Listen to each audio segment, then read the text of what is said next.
Muy bien. Sí, quedó pendiente nada más un compañero y luego ustedes 3, 4, 5. Hasta ahí. Hola, presidente. Hola, presidente, buen día. De este lado. Sí, es que casi no me veo. Buenos días. Preguntarle rápidamente, no sé si fue un tema que tocaron ayer o hoy en la reunión del Gabinete de Seguridad, el tema de lo que está ocurriendo en Fresnillo, Zacatecas. Fue un fin de semana de narcobloqueos. Al parecer fue por la detención de 90 personas. Eso todavía no está claro. No sé qué información tengan ustedes. Bueno, sí, el fin de semana hubieron enfrentamientos en Zacatecas, en la carretera de Fresnillo a Jerez, Valparaíso. Ya se va a dar el informe, creo que ya se dio a conocer sobre esto. Allí hay dos grupos que están confrontados, los grupos de la delincuencia. Hubo estos enfrentamientos y se ha iniciado de un tiempo para acá la práctica de incendiar vehículos cuando se detiene a presuntos delincuentes y hacerlo propaganda. Pero nosotros vamos a continuar garantizando la paz, la tranquilidad. Ahí está la Guardia Nacional, es de los estados más atendidos por el Ejército. Está la Guardia Nacional y tenemos un plan en Zacatecas especial por estos enfrentamientos que se están dando. Ya lleva tiempo, se han ido controlando poco a poco. Han habido muchas detenciones en Zacatecas, no hay impunidad y yo voy a estar por allá. ¿Cuándo va? Vamos a estar, creo que la próxima semana, vamos a hacer incluso en Zacatecas la reunión de seguridad. El día 9. Viernes 9, en Zacatecas. Y voy a aprovechar porque voy a hacer una gira por la sierra. Voy a visitar comunidades indígenas de Jalisco, de Nayarit, de Durango y de Zacatecas. Presidente, ¿estos detenidos eran del cártel Jalisco o del cártel Sinaloa? ¿O de grupos antagónicos? Pues son grupos antagónicos de estas dos organizaciones. Ok, presidente. También hace unos días se daban a conocer algunos medios de comunicación que en todo el país había un despliegue de más de 80.000 militares en todo el país. ¿Esta cifra es cierta? No, lo que hay es mucho amarillismo, como siempre, en los medios. Y a veces le suben al sensacionalismo. Hace como un mes que hubieron las quemas de los carros, fue nota internacional. Hasta New York Times, Washington Post, México en llamas. Loret, Broso, las televisoras, los programas de radio, todo. Pero pues tiene más que nada propósitos politiqueros. Lo que puedo comentarles es que hay presencia de la Guardia Nacional en todo el país.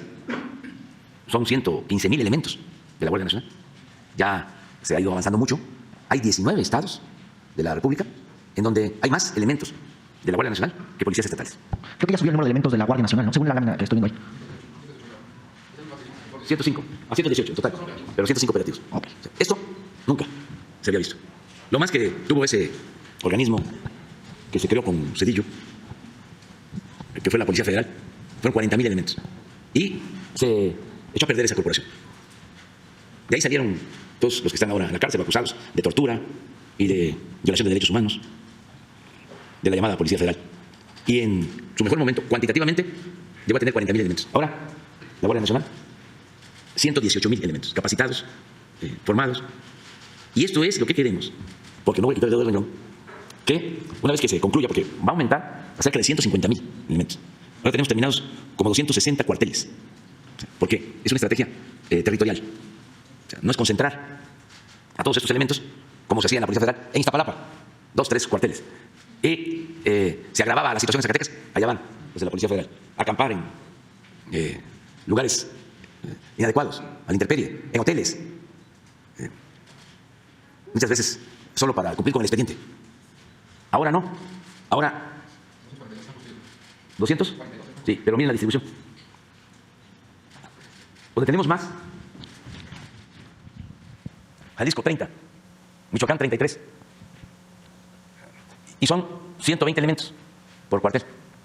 Todo esto lo hemos logrado con el apoyo de la Secretaría de la Defensa, que han construido los cuarteles.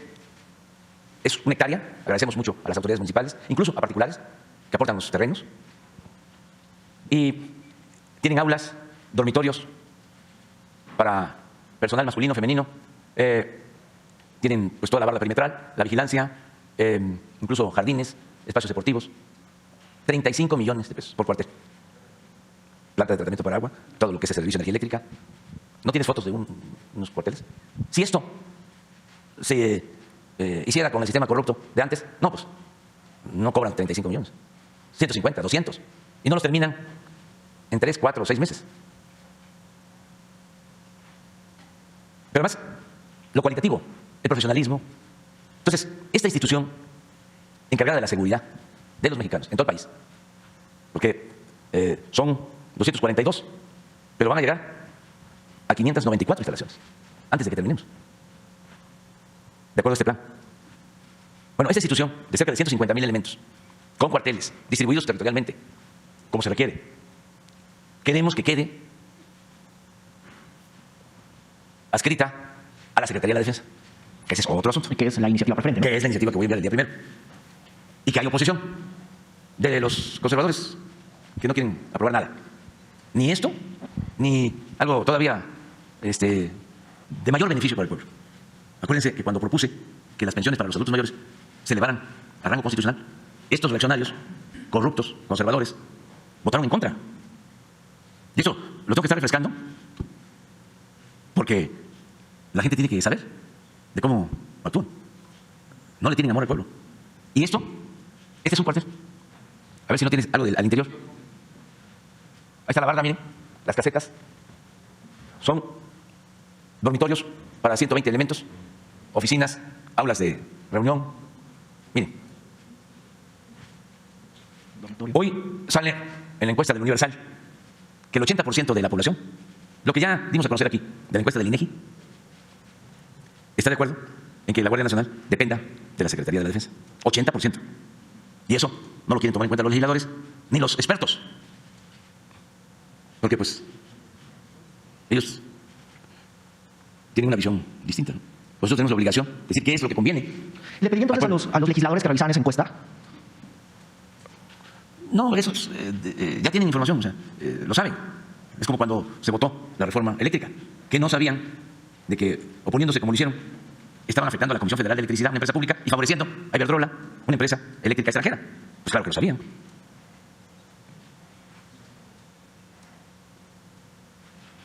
Entonces, es bueno el tema, claro, lo que me preguntaste, porque da la oportunidad de seguir informando. Y sí, el lunes voy a enviar, perdón, el jueves, pasado mañana, voy a enviar la iniciativa, porque quiero cumplir.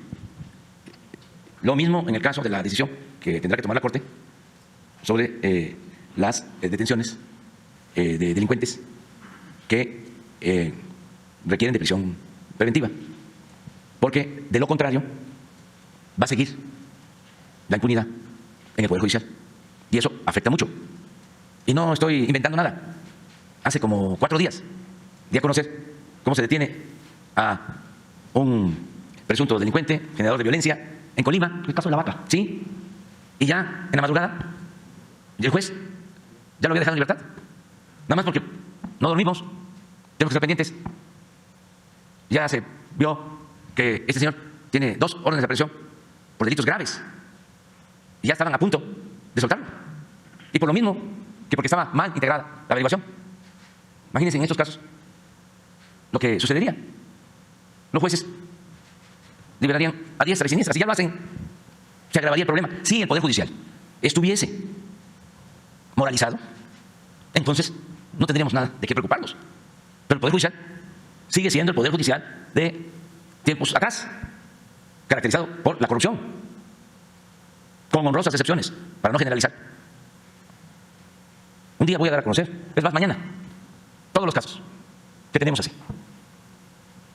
Porque van a resolver sobre este asunto. Y a lo mejor, pues los ministros están hasta arriba, en el pináculo. Pero, ¿y qué pasa en la vida diaria? ¿Qué no sabe la gente de que se detiene a alguien y todavía el que acusó no ha regresado a su casa y ya está libre el acusado? ¿Vamos a seguir así? Vamos a limpiar el Poder Judicial y entonces sí, cuando tengamos confianza plena en que no va a haber corrupción y que va a haber apego estricto a la ley. Pero no estamos en esa situación, no hay normalidad jurídica. Todavía hace falta seguir limpiando de corrupción el gobierno en su conjunto, el ejecutivo, pero el judicial está intacto.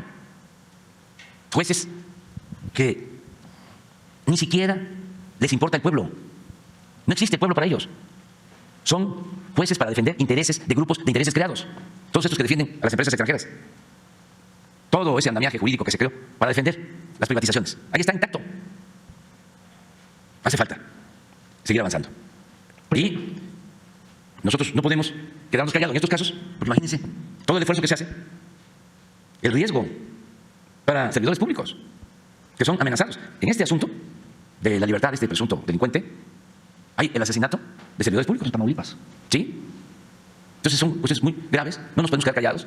La academia, las teorías más avanzadas de políticas públicas nos orientan a que se modernice el sistema judicial, garantizando más libertades. Pues sí, siempre y cuando tengamos verdaderos, auténticos jueces, incorruptibles.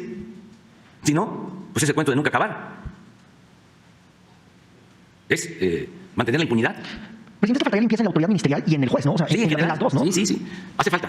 Y que conste, tengo mucho respeto y le tengo confianza al fiscal y al presidente de la Corte y a algunos ministros. Pero la mayor parte de los integrantes del Poder Judicial no, son gente caracterizada por la honestidad. O sea, hablando en plata, no resisten cañonazos, no resisten las tentaciones. O son representantes de grupos de intereses claros. No representan al pueblo, desprecian al pueblo. Es una vida como artificial, donde el pueblo no cuenta. Cuentan todos los intereses, menos el interés del pueblo. Entonces es una burbuja. Son los abogados, las relaciones públicas, todo arriba. Entonces tenemos que cambiar esto. Y eso es lo que se tiene que procurar. Y si la Corte resuelve de que ya no va a haber esta prisión preventiva y que van a poder salir como entran los delincuentes, yo respeto la decisión, pero no quiero ser cómplice. No quiero que el día de mañana aquí ustedes le digan, oiga, ¿y por qué salió de la cárcel ese delincuente de cuello blanco? Voy a tener que repetir, pues no fuimos nosotros, fue el juez, fue el Poder Judicial. Pues sí, pero ya salió. Y entonces México sigue siendo el país de la corrupción y de la impunidad, y eso no queremos que suceda.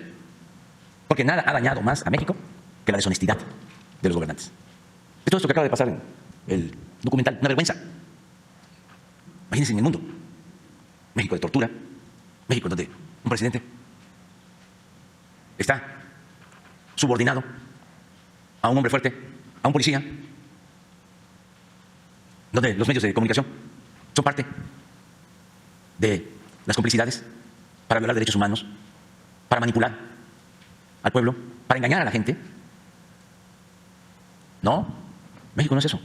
Y qué bueno que estén saliendo todas estas cosas. Porque hay muchos que pensaban de que estábamos muy bien, que así era. ¿No se acuerdan que cuando renegoció la deuda Salinas de Gortari en televisión, en cadena nacional, los conductores, como era antes, todos al mismo tiempo, porque hasta se unían, nos pidieron que nos pusiéramos de pie todos para cantar el himno nacional? Y muchas otras cosas ofensivas. Un buen ejercicio de autocrítica sería que las televisoras y las cadenas de radio y los periódicos ofrecieran disculpa al pueblo de México por todo eso. Y que, pues ese día todos nos equivocamos. Así era. Pero ya no queremos que sea así. Y nos arrepentimos y vamos a iniciar una etapa nueva, donde por encima de todo esté la verdad y respetar al pueblo y nunca engañar a la gente. En una de esas sí hay quienes ofrecen disculpa, ¿no? Pero bueno. Presidente, una precisión nada más. En el tema de los mineros de Sabinas, Coahuila, ¿habrá como tal, hay un memorial? Sí, pero primero estamos haciendo todo el trabajo para rescatarlos. O sea, ya se tiene un acuerdo con los familiares. Nada más, creo que hoy se va a tener una reunión para suscribir un documento. Vamos nosotros a responsabilizarnos para pagar las indemnizaciones, no solo lo convencional, sino más por la situación, no solo de agravio por perder a sus familiares, que es muy triste, sino también por la situación de pobreza en que vive la gente. Es como cuando hay inundaciones. Sí, siempre está más pobre. Llover sobre mojado. Entonces, se va a dar un trato muy especial, o como lo merecen. ¿Esa indemnización la cubre el gobierno federal y aparte se sumará a la que tiene que hacer la empresa? Sí, lo que tiene que hacer legalmente, pero eso lleva tiempo, eso es una cuestión de juicio. Nosotros ya vamos a trabajar sobre esto. Ya hay instrucciones de que se destinen los fondos para apoyar a los familiares. Y al mismo tiempo seguimos trabajando para rescatar a los mineros. Y no vamos a dejar de trabajar en el rescate. No se va a parar el rescate. No se ha parado. Seguimos extrayendo agua de los pozos. Seguimos trabajando allá. Y ahora se va a iniciar un procedimiento que está recomendando a los técnicos para tener mejores resultados. Entonces, cuando rescatemos a los mineros, entonces ya hablaríamos del memorial. ¿Permanecerá al frente de este rescate Laura Velázquez? Sí, sí. Va a estar ahí permanentemente. Si se requiere, pues va a estar en México, pero constantemente va a estar viajando, atendiendo esto. Es para nosotros prioritario. No vamos a abandonar. Presidente, ¿cuál es el balance del plan antiinflacionario? Si me permites, gracias. ¿Por qué? Sobre este plan, hace más de un mes, ya ve que vinieron varios representantes de empresas, hablaron sobre el precio de los alimentos, de la canasta básica. ¿Cuál es el balance ya después de un rato que se ha aplicado? Es bueno, mire, lo voy a decir pasado mañana en el informe. Un adelanto. Un adelanto, sí. Si nosotros no hubiésemos destinado subsidio a los combustibles, se habría padecido de una inflación mayor, de cerca del 14%. Y esto hubiese significado afectar el ingreso de trabajadores y de los mexicanos en general. O sea, el tomar la decisión de subsidiar los energéticos fue acertado. Porque la inflación es un impuesto. Entre más inflación, más carestía, más se tiene que destinar a la compra de los alimentos, a los gastos familiares. Entonces, con la política que aplicamos, que no lo hicieron en otras partes, se hizo en México, logramos mantener abajo los precios de los energéticos. Y esto nos significó reducir inflación. Bueno, el dato es, nosotros tenemos una inflación en energéticos del 0.6 y Estados Unidos tiene una inflación en energéticos del 0.6. Y el caso de Europa es muy grave en lo que tiene que ver con energéticos. Esta semana hay mucha inquietud en Europa, mucha intranquilidad. Además, existe desabasto de gas o no está garantizado el abasto del gas. Y viene el invierno y están aumentando las tarifas de energía eléctrica, cosa que no sucedió en nuestro país.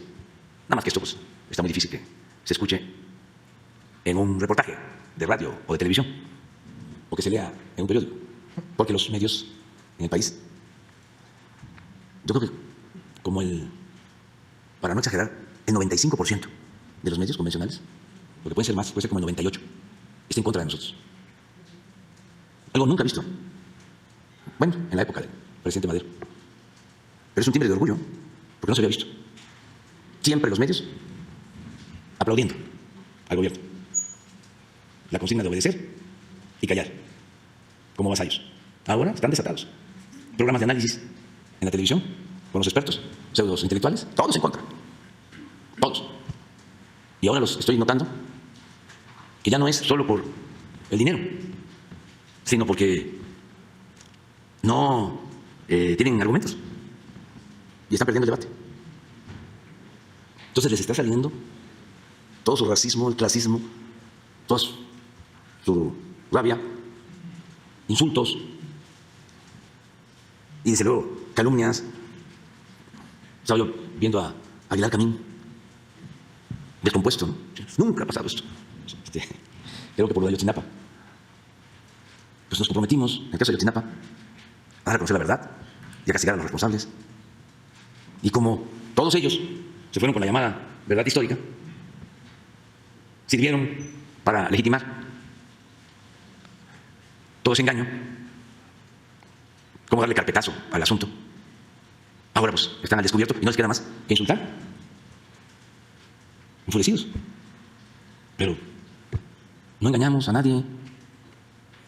Yo tengo la costumbre de escribir y desde hace 30 años estoy escribiendo un libro cada año, cada 2 años, cada 3 años. Y ahí voy planteando lo que pienso. Ahí he ido planteando lo que pienso. ¿Estás escribiendo sobre los medios? No. Estoy escribiendo un informe. Oiga, ¿y a qué hora lo escribe? Tengo tiempo, me doy tiempo para eso. Y si ustedes revisan mi último libro, o antes de llegar a la presidencia, van a encontrar que lo que estamos haciendo es lo que ahí planteé. Exactamente. Pero ellos a lo mejor pensaron de que era una postura de circunstancia. Por lo electoral se puso de moda aquello de que para llegar al poder había que aparentar ser de izquierda, y ya una vez en el poder tenía uno que gobernar como derechista.